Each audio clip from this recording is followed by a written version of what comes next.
네, 이번 시간은 지난 시간에 이어서 제27장 경기조정 거시경제정책에 대해서 얘기하겠습니다. 그 중에서도 경기조정 통화정책 이 부분까지 했었는데요. 그러니까 경기 침체기에는 음, 통화정책을 써서 경기를 활성화시키고 싶지만은 또 인플레이션이 좀 통제 불가능하게 상승하는 위험을 감수하고 싶지는 않다 이렇게 하는 거죠. 그러면은 적절하게 할 수 있는 방법이 무엇이 있는가? 경기도 활성화, 경기도 보고 인플레이션도 보고 이렇게 같이 고려할 수 있는 사항이 무엇인가 이렇게 보는 게 이 테일러 준칙이라는 게 있습니다. 테일러 준칙. 그래서 실제로 테일러 준칙을 이용해서 금리 설정을 하는 경우가 있는데요. 그래서 이제 금리를 어떻게 설정하느냐 이렇게 보면은 장기 목표 금리죠.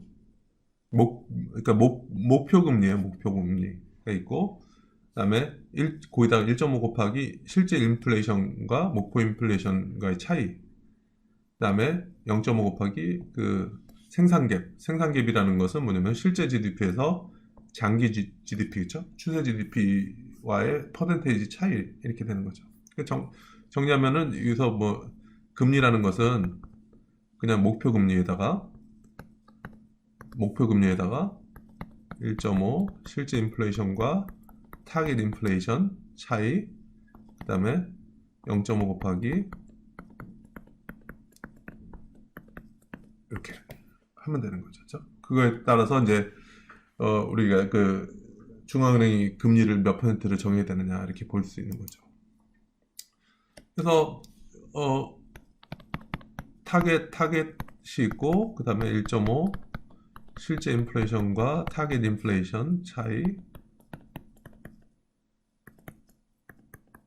그 다음에 생산갭 실제치와 잠재치와의 차이, 퍼센테이지 차이 이렇게 되는 거. 자, 보면은 뭐냐면 여기서 보면은 그 인플레이션율이 1%포인트 상승할 때마다 이게 1이 상승하면은 금리를 1.5%포인트 상승시키는 거죠. 그렇죠? 그다음에 생산갭이 1%포인트 증가할 때마다 금리를 0.5%포인트 상승시킨다. 이 공식에 의해서 이렇게 되는 거죠. 자, 그럼 이건 어떻게 돼요? 그러니까 여기서 보면은 실제 데이터를 가지고 보면은 우리가 공식이라는 것이 금리를 어떻게 설정하느냐, 타겟이 있고 1.5 실제 인플레이션과 목표 인플레이션, 그 다음에 이렇게 됐을 때 그러면은 여기서 보면은 2016년에 실제 인플레이션율을 1%였다 그랬죠. 그 다음에 경제는 추세보다 1% 아래에 있었다. 그러니까 이 부분이 마이너스 1% 이렇게 되는 거죠. 그 다음에 장기 연방 목표 금리는 3%고, 그죠? 목표 인플레이션율은 2%다. 그죠? 그럼 이거 대입해 보면은 3 플러스 1.5 곱하기 1 마이너스 2 플러스 0.5 마이너스 0.1 이렇게 계산해 보면요. 요거는 얼마죠? 마이너스 1.5, 그죠? 마이너스 0.5. 그러니까 3 마이너스 2네요, 그죠? 그러니까 1% 된다. 그죠? 그렇게 해서 이제 어, 중앙은행이 그 목표 금리, 그러니까 금리를 몇 퍼센트로 설정해야 되는지 답이 나오죠, 그죠? 자, 그다음에 장기 연방 목표 금리가 3%고, 그다음에 인플레이션 목표가 2%, 추세 GDP가 100억. 자, 그러면 이거 어떻게 되느냐? 그냥 공식을 넣어서 해보면 되는 거죠, 그렇죠?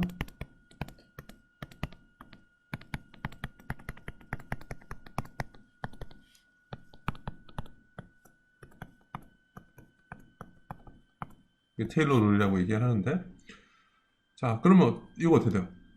그러니까 하나만 해볼게요. 하나만. 뭐 딱 떨어지는 걸로 한번 요거를 한번 해볼까요? 세 번째 거를 이게 3%고 1.5. 그다음에 실제 인플레이션이 얼마였죠? 2%고 목표가 2%고, 그죠? 그러니까 요거는 요 부분은 다 이제 0이 되고 그다음에 0.5 곱하기 차이가 또 이제 없죠. 좌우값 0이죠. 그죠? 그럼 0일 경우에는 그냥 이거는 3% 이렇게 되는 거죠. 그렇죠? 그러니까 요 공식대로 해보면은 그 금리를 얼마로 설정해야 되는지 이게 답이 나오죠. 그렇죠? 테일러 룰을 해서 그대로 이렇게 내는 거죠. 그렇죠? 뭐 요것도 똑같이 우리가 해보면은 타겟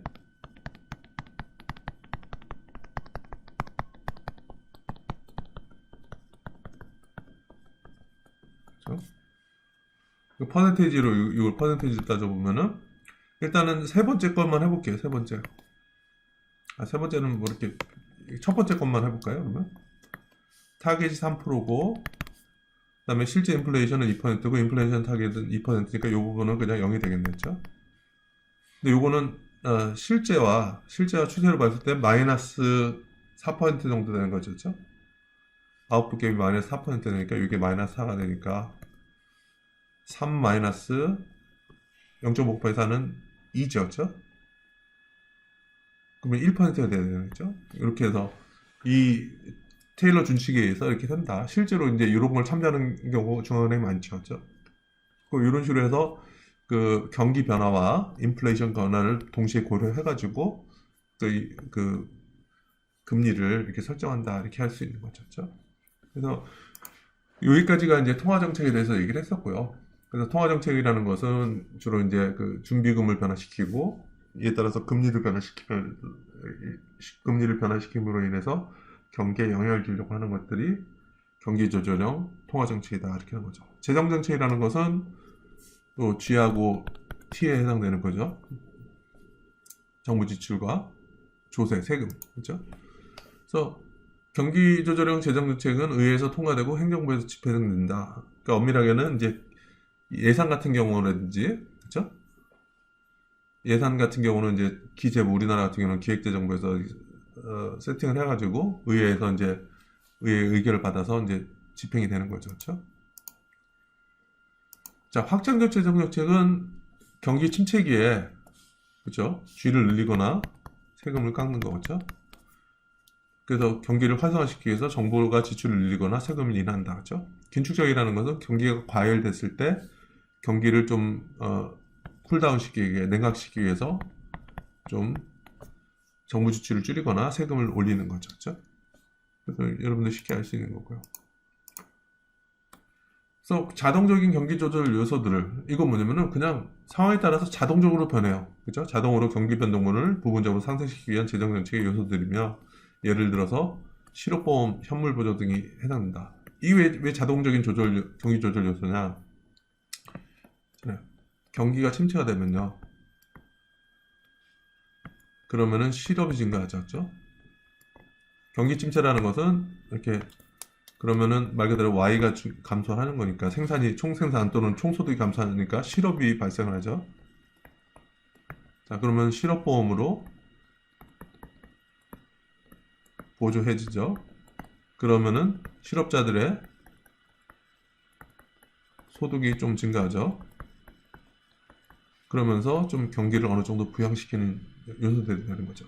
그러니까 자동적으로 경기 침체되면은 실업 많이 늘어나니까 보조를 많이 해주고 그러면 어느 정도 Y를 좀 늘릴 수 있는 상쇄되는 효과를 나타낼 수 있는 것들이 자동적인 경기 조절 요소라는 얘기죠.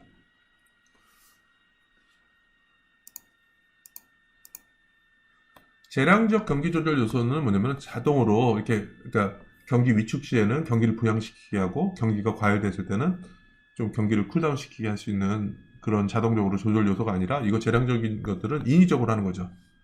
경기 변동에 대응해서 정책 이변자들이 의도적으로 그렇죠? 자동으로 되는 게 아니라 의도적으로 개입하는 거죠. 그래서 재정정책 요소들이며 7,870억에 해당되는 2009년 오바마 정부의 미국 경기 부양법이 이에 해당된다. 이렇게 되는 거죠. 그래서 기존의 시스템으로 갖춰져서 자동적으로 이렇게 경기 조절될 수 있는 게 아니라 추가적으로 경기가 너무 침체됐다 그랬을 때 추가적으로 뭘 하자 그러면은 추가 경정 예산이라든지 이런 거 많이 하죠. 그렇죠? 그래서 막 이렇게 늘리거나 뭐 그렇게 하는 정책들이 있죠. 그런 것들을 재량적 경기 조절 요소라고 얘기를 하는 거죠. 자, 보면은 지금까지 미국 정부는 어떻게 했나 한번 볼게요. 그러니까 2007년 1분기부터 2010년 4분기까지 이렇게 돼 있는데 보면은 이제 요 회색 부분이 이제 여기 경기 침체 기간이었거든요. 그러니까 미국의 이제 부동산 시장에서 이제 붕괴로 인해서 이게 금융위기 오고 그랬던 기간이거든요. 그 보면은 뭐 2001년부터라도 어차피 지출이 수입보다 많았어요. 그래서 재정 적자를 유지하다가 재정 적자를 어느 정도 이렇게 유지하다가 이때부터 이제 좀 적자폭이 확대가 된 거죠. 적자폭이 좀 확대되기 시작했던 거죠. 자, 왜 적자폭이 확대됐을까? 그러니까 수입은 뭐죠? 정부의 수입은 세금이죠, 세금. 그렇죠? 정부 지출은 뭐죠? 정부 지출이라고 얘기하죠. 그러니까 이거 있죠. 정부가 세금 걷어들이는 것보다 더 많이 쓴 거죠. 이게 어떻게 가능하죠? 모자라는 부분은 빌려와야 되죠, 그렇죠? 어떻게 빌려와요? 이거는 국채를 발행하는 거죠. 그러니까 중앙은행이 공개시장 조작 정책에 있을 때는 국채를 사고 팔고 이렇게 했었지만은 그 국채는 중앙은행이 발행한 게 아니라 이 정부에서 발행한 거예요. 기재부. 미국 같은 경우는 이제 재무부에서, 그렇죠? 그렇게 발행함으로 해서 국채를 발행해서 모자라는 돈을 빌려서 우리 더 많이 쓸 수 있죠. 세금 걷어들인 겁니다. 그렇죠? 자, 지출에 기초한 재정정책 분석. 그래서 정부 지출 승수 얘기 나오죠. 그렇죠? 승수라는 것은 뭐냐면 정부 지출 G가 이렇게 변했을 때 Y가 어떻게 되느냐. 우리 승수에 대해서는 좀 얘기를 좀 했어요. 그런데 뭐 다시 한번 여기서 자세하게 얘기할게요. 그 다음에 뭐냐면은 그래서 정부 지출 승수라는 것은 정부 지출 1달러의 변화로 발생하는 M 달러의 GDP 변화이다. 그 다음에 두 번째, 밀어내기라는 것은 정부 지출의 증가가 부분적으로 또는 완전하게 가계와 기업의 지출을 감소하는 경우를 발생한다. 그러니까 정부 지출의 증가가 항상 Y에만 플러스적인 영향이 있는 게 아니라 정부 지출이 증가하면은 또 투자가 감소할 수 있다. 투자가 감소하는 거는, 그러니까 요거는 이제 Y에다 플러스 줄 수 있지만은 정부 지출의 증가가 투자의 감소를 통해서 Y에다 또 마이너스의 영향을 줄 수도 있다. 그렇죠? 이게 섞여 있는 거죠. 그래서 밀어내기라는 것은 크라우딩 아웃 또는 이제 구축 효과라고도 하는데, 밀어내기 효과라는 것은 정부의 지출의 증가가 부분적으로 또는 완전하게 가계와 기업의 지출을 감소시킬 경우 발생한다. 자, 우리가 이렇게 국민소득 항정식, 뭐 여러분들 원래는 이렇게 했었죠. 케인즈에서는 승수 효과를 어떻게 했었냐면은 Y는 C 플러스 I 플러스 G 플러스 NX다. 지출 측면에서는 누가 소비를 하느냐 이렇게 따라서 순수출이라는 것은 수출에서 수입을 뺀 거잖아요. 그렇죠? 자, 그 다음에 케인즈에서는 그 소비 함수를 정의했었죠. 그렇죠? 그래서 대입을 해보면 어떻게 되냐면은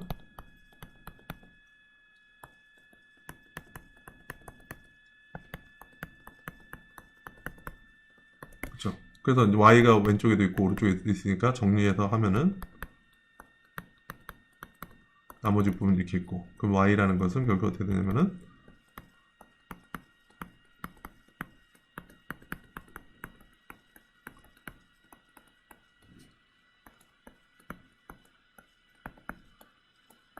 이렇게 나왔었죠.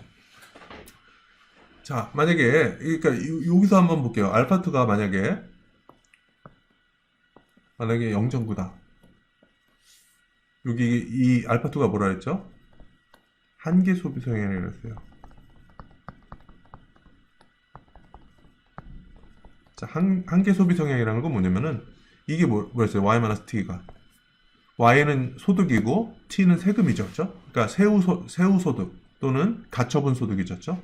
가처분 소득 중에서 얼마만큼을 소비하느냐, 이게 이제 한계 소비 성향 알파2로 나온 거죠. 그래서 여기서 알파2가 0.9일 경우는 뭐냐면 이게 90%라는 얘기죠. 가처분 소득 중에서 90%는 소비한다. 10%는 저금한다, 이 얘기인데, 그러면은 여기서 승수 효과를 봤을 때 G에 대한 승수는 얼마나 되죠?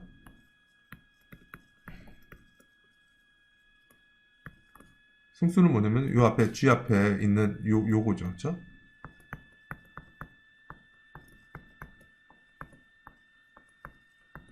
(10이) 되는 거죠. 1 나누기 0.1이니까. 그러니까 정부 지출의 승수는 얼마인가? 여기서 봤을 때는 10이 되는 거죠. 그러니까 G가 G가 1 늘어나면은 균형소득은 10이 늘어나요.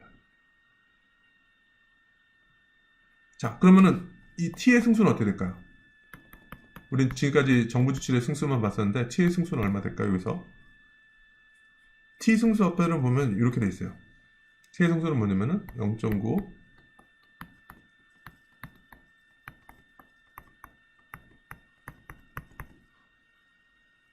9 그죠?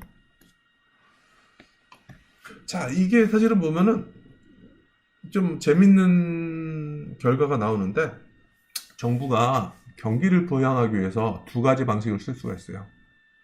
그래서 정부가 정부 지출을 그러니까 똑같은 금액일 수 있어요. 예를 들어서 100원만큼을 경기를 부양하고 싶어요. 100원을. 100원을 풀어서 경기를 부양할 수 있는 방법은 두 가지 있어요. 재정정책으로 갔을 때는. 첫 번째는 그냥 정부 지출을 100원 늘리는 거예요. 두 번째 방식은 세금을 100원 깎는 거예요. 그러니까 정부 입장에서는 들어가는 돈은 똑같거든요. 그렇죠? 정부 지출 소비를 100원 늘리거나 세금을 100원 깎거나 이렇게 해서 그렇죠? 그러니까 시장에다 주는 금액은 똑같은데 승수 효과가 어느 게 더 커요?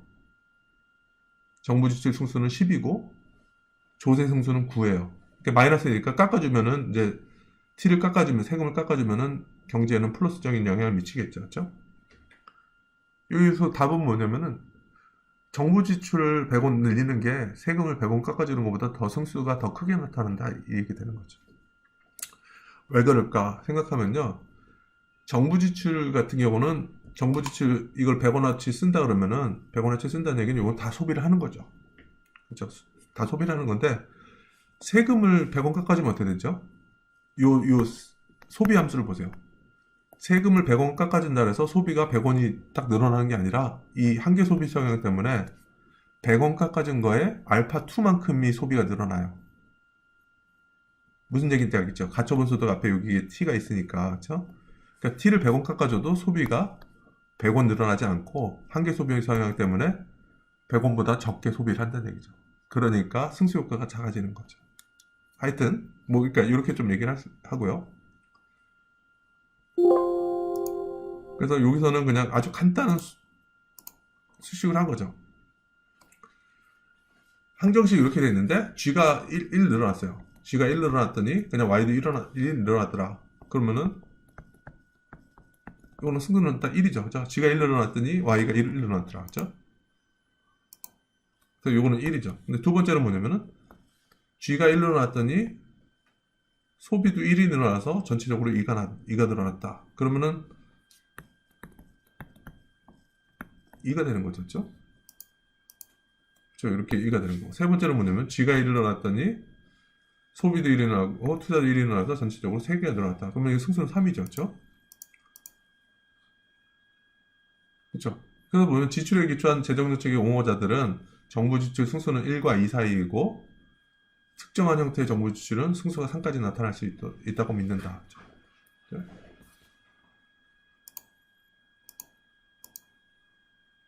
자, 이제 밀어내기 효과.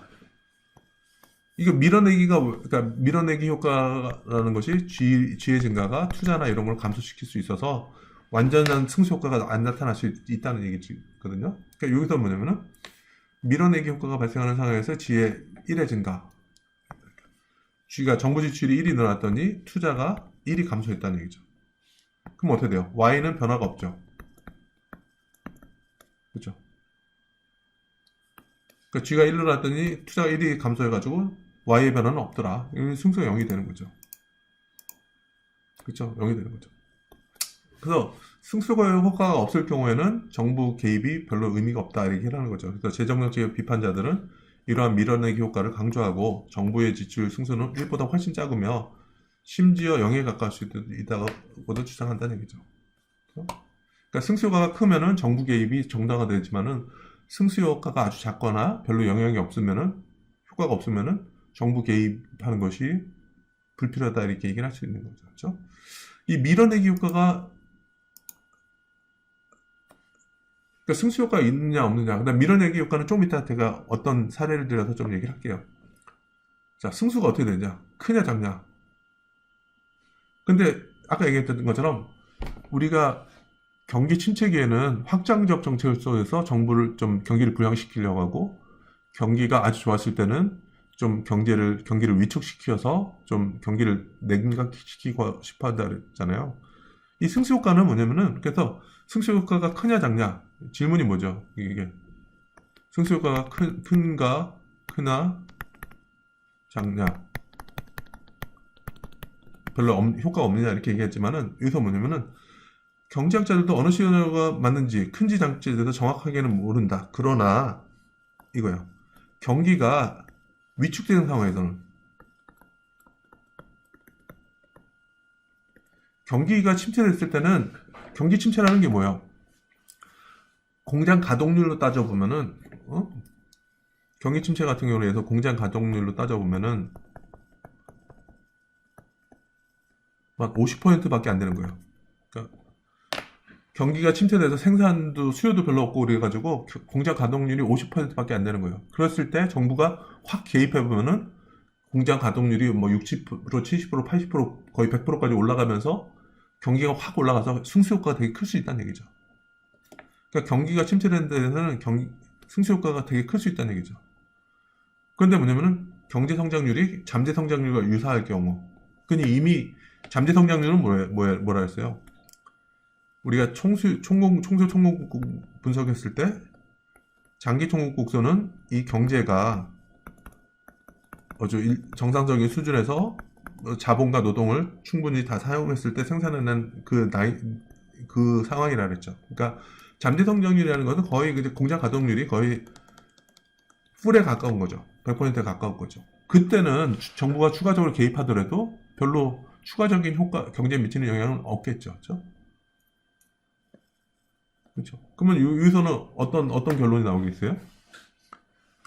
경기 침체기에는 정부의 재정 승수가 크기 때문에 경기 침체기에는 좀 적극적으로 개입을 하고, 그다음에 경기가 화랑기나 또는 이제 그 장기 산출물에 가까울 경우는 그렇게 크게 개입할 필요 없다. 이런 결론이 나올 수가 있는 거죠. 그렇죠?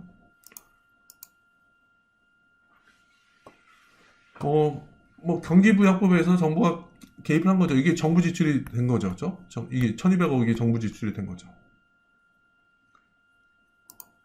근데 봤을 때 보면은 우리는 이 당시 경제가 심각한 경기 침체 상황이 있었기 때문에 정부 지출 승수가 1.5라고 가정했다. 그렇죠? 그러면은 어떻게 돼요? 그렇죠? 이게 이제 1200억 들어갔으니까, 그럼 경기는 얼마나 변했겠어요? 1200 곱하기 1.5니까 뭐,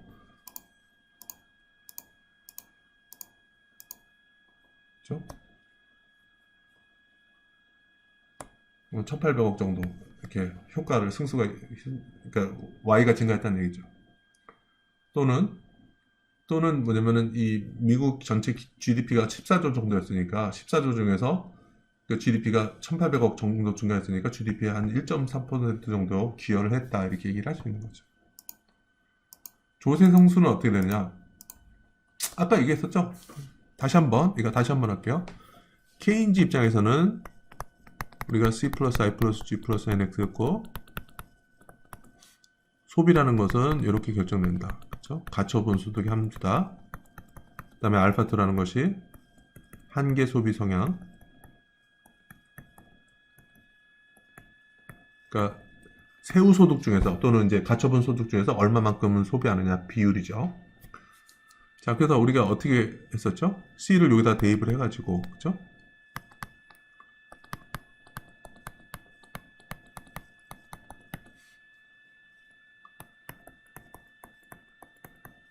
그래서 어떻게 승수 효과를 고려하기 위해서는 어떻게 승수 계산을 어떻게 하냐면은 왼쪽에 y 있고 오른쪽 y 있으니까 정리하면은 알파 1 플러스 I 플러스 G 플러스 NX, 세금은 맨 뒤에다 넣을게요. 알파 2 T다. 그죠? 그래서 양변을 1-알파로 나누면 어떻게 되냐면은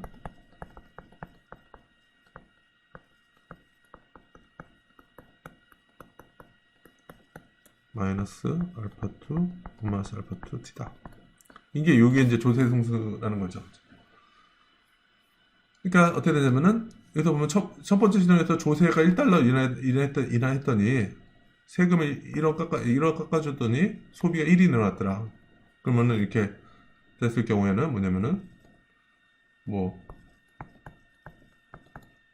요거는 그냥 1이 되는 거죠. 그렇죠? 두 번째로 어때요? 1억 깎아줬더니 소비가 2개가 늘어났더라. 그러면은 승수는 2죠. 그렇죠? 아주 간단한 한수죠. 이럴 때는 뭐냐면은 세금을 1억 깎아줬더니 소비는 1이 늘어났지만은 투자도 1이 줄어들었더라. 이거 왜 그런지 나중에 보면 금리 때문에 그래요. 이자가. 이거를 ISL의 모형을 가지고 이거 다 끝나고 나서 제가 밀어내기 효과에 대해서 좀 설명할게요. 자, 이렇게 되면은 세금을 깎았더니 소비는 2가 증가했지만은 투자가 1이 감소해서 Y는 그냥 1만 증가했더라. 그럼 승수는 1이죠. 그렇죠? 자, 이랬더니 이제 세금을 1억 깎았더니 소비가 2개가 늘어나는 대신에 아무래도 소비가 근데 수입이 좀 1이 증가한 거죠. 이럴 때. 그렇죠?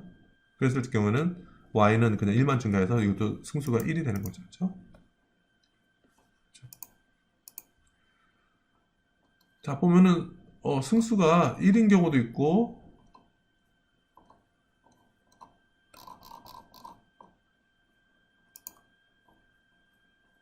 2인 경우도 있고 뭐 여러 가지 뭐 0인 경우도 있고 여러 가지 있을 수 있잖아요. 그렇죠? 어느 게 맞는 거냐. 그렇죠? 그래서 승수는 정부조달 승수, 그러니까 세금을 해서 긍정적으로 땄을 때 세금을 깎았을 때 경제에 어떤 플러스적인 영향이 얼마만큼 있느냐, 이거는 소비 수준, 미래 조세 인상에 대한 기대에 따라 다르긴 하지만은 0과 2 사이에 있다고 믿는다. 그렇죠? 자, 그러면은 이 경기부양법에서 세금을 좀 깎아준 적이 있었거든요. 650억 달러. 근데 승수를 1로 가정하면은 어떻게 돼요? 세금 650억 깎아주면은 Y는 650억 늘어난다. 그죠? 또는 이제 미국 전체 GDP가 14조였으니까 그 중에서 650억 늘어나는 효과는 GDP 한 0.5% 정도 상승하는 데 기여를 했다. 이렇게 얘기를 할 수 있는 거죠. 자, 그 다음에 이제 노동시장이 이게 초점이었으니까 몇 가지 특수한 재정정책들은 노동시장에 직접적인 영향을 미친다. 요거 하기 전에 우리가 저거부터 얘기하죠. 그 밀어내기 효과.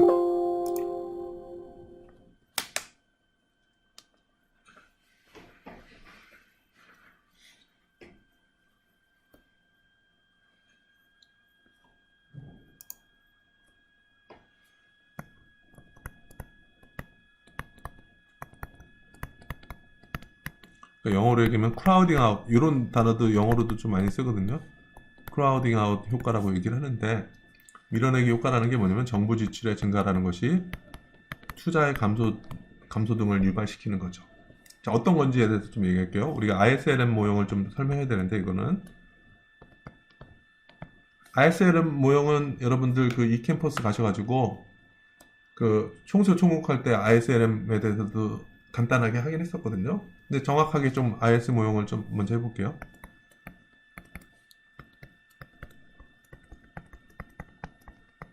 이렇게 있었고요. 그 다음에 두 번째로는 소비 함수를 정의했었고요. 그 다음에 투자 함수도 여기서 정의했어요. 그러니까 ISLM이라는 것은 소득과 금리 간의 관계였거든요. ISLM을 통해서 나중에 보면은 총수요 함수를 aggregate demand 총수요 도출한 거죠. 총수요라는 것은 Y하고 이제 P와의 물가의 관계였는데, 투자 함수는 뭐냐면은 그러니까 소비는 그냥 가처분 소득, 세후 소득에 의해서 비례적으로 영향을 받는다. 투자라는 것은 금리에 그러니까 금리가 올라가면은 투자는 감소한다. 이렇게 된 거죠. 그래서 요거를 그냥 C하고 I를 여기다 대입해 주면은 그러니까 2, 3을 1에다가 넣어주면은 이렇게 나오겠죠. 우리가 여기까지가 C고, 투자라는 것은 I라는 것은 그 다음에 G하고 NX는 그대로 나오고, 자, 그 다음에 우리가 IS 곡선은 뭐냐면 이걸 그냥 승수효과, 사실 승수효과를 계산하는 방법인데 y가 왼쪽도 있고 오른쪽에 있으니까 아까처럼 y에 대해서 정리를 해주자. 나머지 부분이 있겠죠. 그러면은 y는 어떻게 되냐면은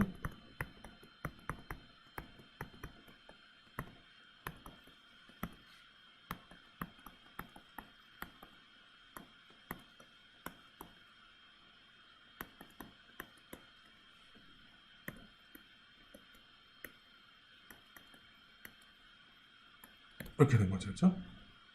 자, 그래서 이 실물시장 IS 곡선이라는 것은 여기 Y하고 이 금리하고는 음의 관계가 있더라.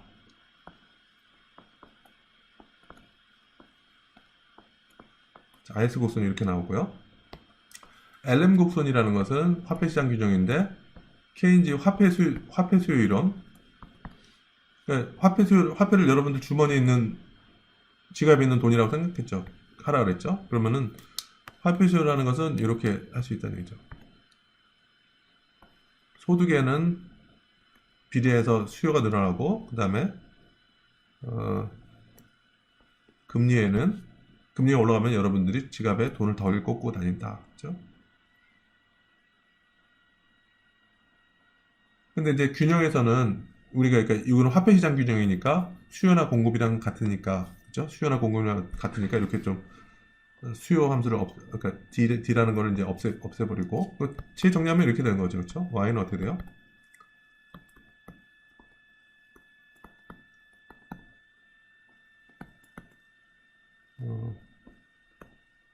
이렇게 되겠죠. 그렇죠? Y에 대해서 재정리하면 그러면 여기서 이거는 그냥 A 곱하기 M 오버 P 플러스 B 곱하기 I다. 그렇죠? 델타 2 나누기 델타 1이 무슨 값이냐 이런 건 중요하지 않고요. 그냥 요거는 그냥 다 양수값이니까, 그죠? 그러면은 LM 곡선이라는 것은 이 Y하고 I하고 금리를 보면은 요거는 이제 이런 관계가 있는 거죠. 그렇죠? 자, 그래서 제가 지금 이렇게 보여드린 거는 이제 밀어내기 효과를 보려고 그러는데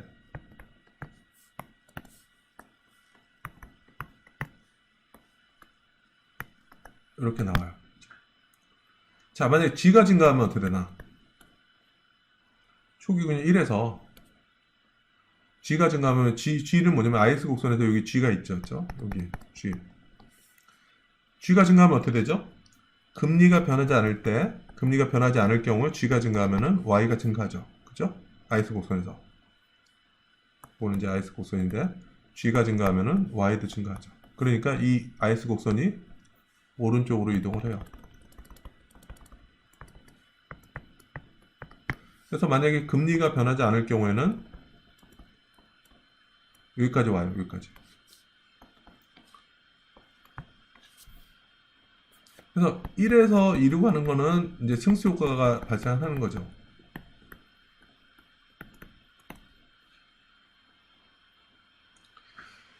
자, 그런데 보면 여러분들 그 IS 곡선 이동하면 새로운 균형이 어딘 것 같아요? 여긴 아니죠.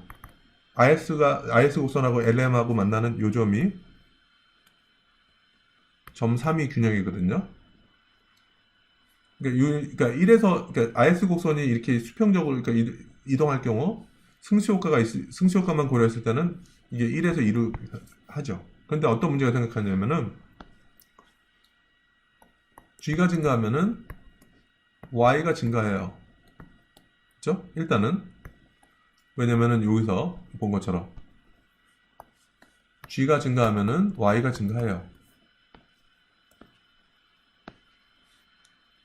근데 Y가 증가하면 어떤 일이 발생하냐면은 소득이 증가하잖아요. 그렇죠? 정부 지출이 증가하면은 소득이 증가해요. 그러면 소득이 증가하면 아까 뭐라 했죠? 화폐에 대한 수요가 증가하는 거죠.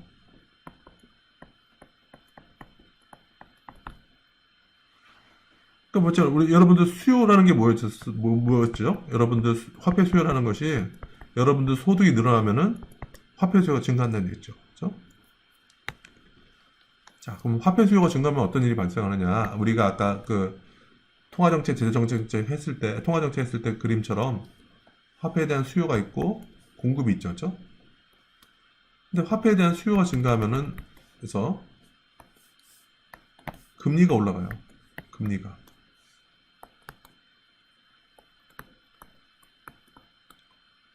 자, 금리가 올라가면 어떻게 되냐면은, 이거 보세요. 그러니까 여기서도 그림상으로 볼 수 있는데, 만약에 G가 증가했을 때 금리가 변하지 않으면은, 이게, Y는 요만큼까지 증가할 수 있을 거란 얘기죠. Y1에서 Y2로 이렇게 될 수 있다는 얘기인데, 근데 왜 이 3으로 가느냐? 금리가 가만히 있지 않고 금리가 오른다는 얘기죠. 여기보다 금리가. 이 얘기 뭐냐면은, G가 증가하면은 소득이 증가하고, 소득이 증가했을 때는 화폐 수요 증가해서 금리가 상승한다. 그 금리가 상승하면 어떻게 돼요? 조달 비용이 비싸지니까 투자가 감소하죠. 그렇죠? 그래서 이게 Y라는 것이 G가 증가했을 때 이 승수 효과로 해서 2까지 가는 게 아니라 3으로 이제 된다는 얘기죠. 그러니까 요만큼의 원래 G가 이렇게 해서 승수 효과는 Y1에서 Y2로 갔는데 결국엔 경제는 Y2에서 Y3로 간다는 얘기죠. 이럴 경우는 어떻게 되냐면은 금리 상승으로 인해서 투자가 감소한다는 얘기죠. 이게 밀어내기 효과거든요. 그래서 밀어내기 효과라는 것은 정부 지출이 투자를 감소시킨다. 왜? 왜라는 질문은 이 ISM을 했는데 G가 증가하면은 소득이 증가하고 소득이 증가하면은 화폐 수요 증가해서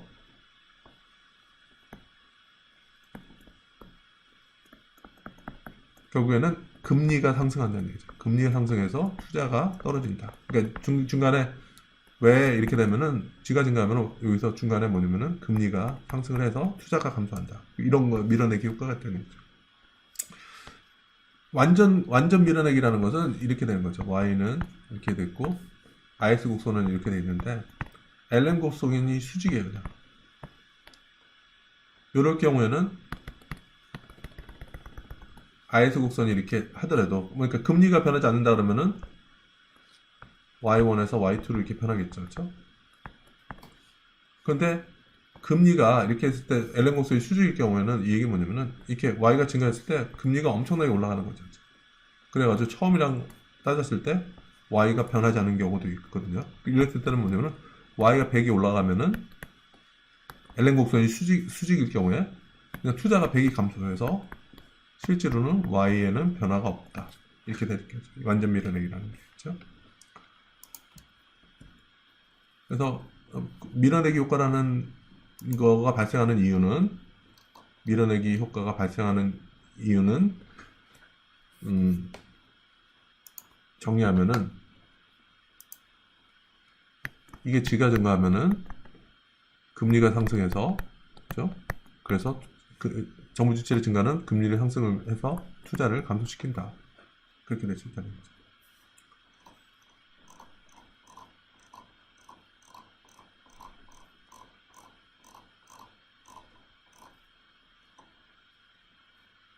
자, 이제 다시 한번 돌아와서 몇 가지 특수한 재정 정책들은 노동시장에 직접적인 영향을 미친다. 그렇죠? 실업보험이라는 게 있을 수가 있고, 그렇죠? 그다음에 임금 보조라는 것도 이렇게 있고. 실업보험은 노동시장에 어떤 영향을 미칠까요?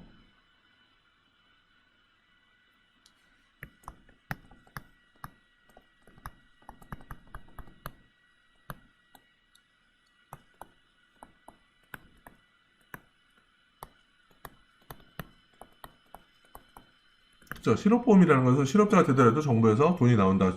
그러니까 어느 정도 그러니까 특정 기간 동안은 그렇죠. 이러면 어떻게 될까요?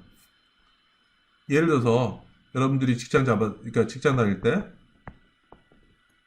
있었을 때 여러분들이 한 300만 원 정도 받았어요. 그런데 실업자가 돼서 실업보험으로 인해서 그래서 150만 원 정도 정부에서 줘요. 자, 그러면 이럴 때 어떤 현상이 발생할까요? 그러니까 플러스적인 면과 마이너스 실업보험이 긍정적인 면과 부정적인 면도 같이 존재해요. 긍정적인 면은 뭐냐면은 그래도 실업자가 됐을 때 어느 정도 여러분들의 생활을 보장할 수 있고 그래서 여러분들의 안전판을 그러니까 일반 실업자들의 안전판을 제공한다는 점에서는 상당히 긍정적이죠. 그렇죠? 부정적인 면은 뭘까요?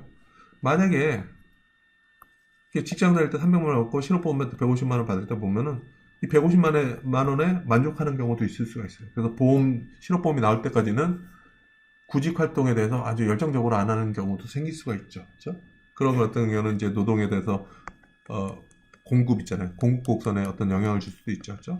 그다음에 임금 보조 같은 경우는 이제 기업에게 제공하는 거잖아요. 그렇죠? 그러면 기업에다 제공하기 때문에 임금 보조가 있을 경우에는 기업에 있어서 노동 수요 곡선을 이동시킬 수도 있는 거죠. 그렇죠? 요것처럼. 그렇죠? 그러니까 원래 이제 기존 규정이 있었는데 여기다가 수요곡선이 있었는데 수요곡선에다 그러니까 정부에서 1달러만큼 보조를 해주는 거예요. 그러면은 결국에는 이거 올리더라도 1달러만큼 올리더라도 어차피 1달러는 정보가 되니까 기존 거랑 별 차이 없죠. 그래서 수요곡선이 그냥 1달러만큼 위로 이동하는 경우가 되는 거죠. 자, 그랬을 때 고용은 어떻게 되죠? 기존의 수요곡선은 여기 있었을 때는 고용은 여기 있었는데, 그렇죠?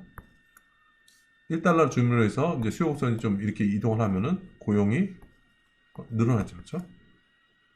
그래서 임금 보조가 있을 경우에는 고용이 늘어날 수 있다 이렇게 되는 거죠. 그렇죠?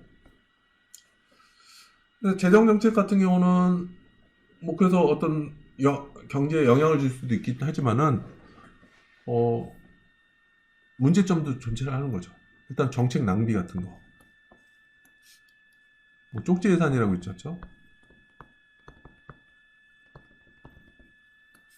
그러니까 자기 지역구에서 국회의원 같은 경우는 지역구에 해당되는 그 유권자들의 마음을 표를 얻기 위해서 그냥 굳이 효율적이지 못한 거에도 막 이렇게 예산을 받아가지고 사용하는 경우도 있죠. 이게 이제 이 그림이 그거예요. 미국의 알래스카 쪽이라 그러나 여기 몇백 명밖에 안 사는데 여기다가 다리를 놓으려고 그런 거예요. 다리. 이게 몇 천만 불인가? 뭐 이렇게 상당히 돈이 많이 드는 거예요. 몇백 명밖에 안 사는데. 그죠? 몇백 명밖에 안 사는데 다리를 놔가지고 몇백억 이상 되는 그 다리를 놔가지고 몇백 명을 이동하기 위해서 운송하기 위해서 이렇게 다리를 놓느냐 이렇게 하는 거죠. 그냥 배로 이동하면 되잖아요, 그렇죠? 그래서 낭비가 생길 수도 있고요. 그다음에 정책 시차도 좀 문제가 될 수 있어요. 그러니까 정책 시차 같은 경우는 뭐냐면은 이 예산이잖아요. 예를 G 같은 거 정부 지출하는 거는 1년 동안 예산을 가지고 내년부터 쓰겠다 이거죠, 그렇죠? 근데 이 시점에 좀 차이가 있기 때문에 어느 시점 가보니까 실제로 이제 경제가 위기다 생각해서 이렇게 예산을 이렇게 썼는데 내년 딱 가보니까 경기가 엄청 좋아지는 거예요. 그렇죠? 그렇다면은 경기 좋아질 때는 굳이 G를 늘릴 필요가 없죠. 정부 지출을. 그렇죠?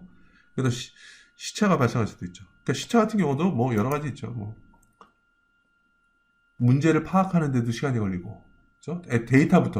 데이터를 먼저 취합하는 데 시간이 걸리죠. 예를 들어서 어, 물가 같은 건 어떻게 구한다 그랬어요? 그 해당 월을 끝날 때까지 기다려서 한 두세 달 정도 있어야지 그 데이터가 나오죠. 그래서 데이터를 구하는 것도 좀 시간이 걸리고, 그 다음에 어떤 한 시점에서 변수가 변했다 그래서 그게 실제로 이렇게 현상이다 이렇게 볼 수는 없어요. 그래서 최소한 몇 달 또는 몇 분기는 봐야지 경제가 어떤 상황인지 파악할 수 있죠. 그렇죠?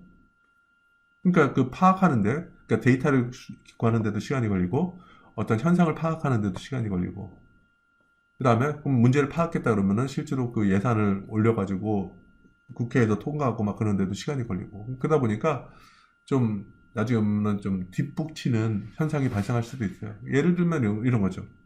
두바이 있죠, 두바이. 두바이가 옛날에 잘 나갔던 나라죠. 그래서 아주 잘 나갈 때 빌딩들은 엄청나게 많이 지었어요. 건설하기 시작했던 거죠. 아, 우리 경기 좋아. 그러니까 막 지어야지 막 그랬는데 그 빌딩이 완성될 때쯤, 그러니까 몇 년 정도 지난 다음에는 두바이 경제가 완전히 되게 안 좋아졌거든요.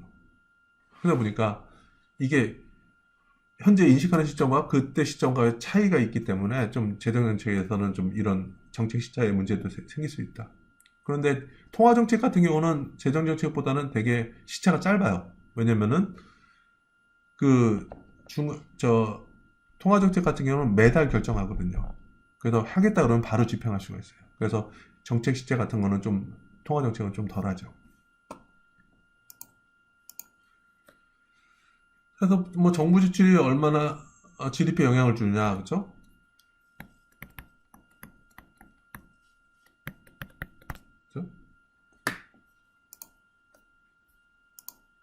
근데 근데 여기서 램지라는 사람은 보던 게 뭐냐면은 정부 지출이 요거에도 영향을 줄 수 있지만 또